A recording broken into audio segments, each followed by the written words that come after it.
بس قبل ما اطلع بدي احكي لكم صراحه عن اشي.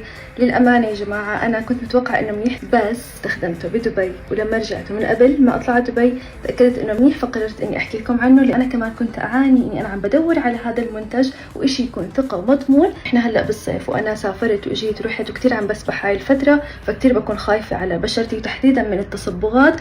والتصبغات بالنسبه لي اهم العناصر اللي بتسببها التصبغات اللي هي الشمس. تعالوا احكي لكم على واقي الشمس سان بلوك نايترو.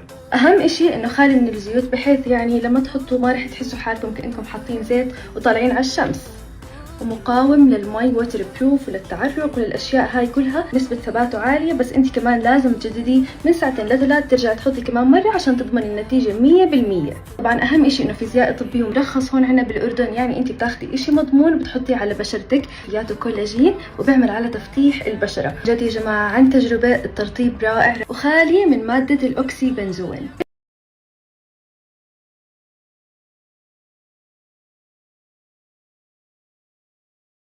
على نفس لون الفستان بتقولوا لي لازم اكسر، ولو لبست شال هيك عشان اكسر بتقولوا لي لازم البس على لون الفستان. فانا لابسه شال لونه رمادي فاتح، رمادي ها يعني حتى مو سيلفر، قلت مدقق وحسيته هذا البق واحد.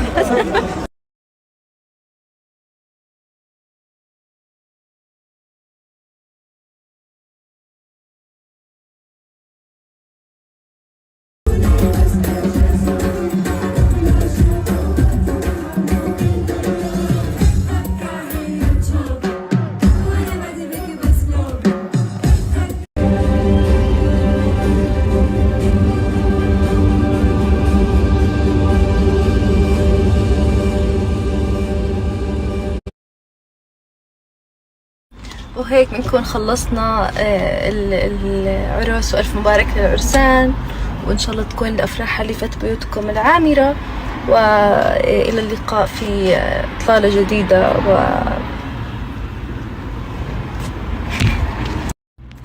بس أنا صراحة حبيت الإطلالة، يعني الميك اب خفيف واللفة وكل إشي مرة نار.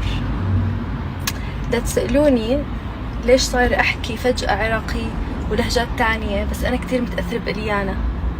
يعني إليانا طابعة طبع. فجأة بلاقي حالي بحكي باي مرة نار. كل ما أنا بحكي، طول ما أنا بحضر ستورياتها وتيك توك، الفيديو تاعونها على التيك توك، وأنا هيك كوبي بيست. مشيت وراه وقلبي تاه، ومشي معاه كمان سنين.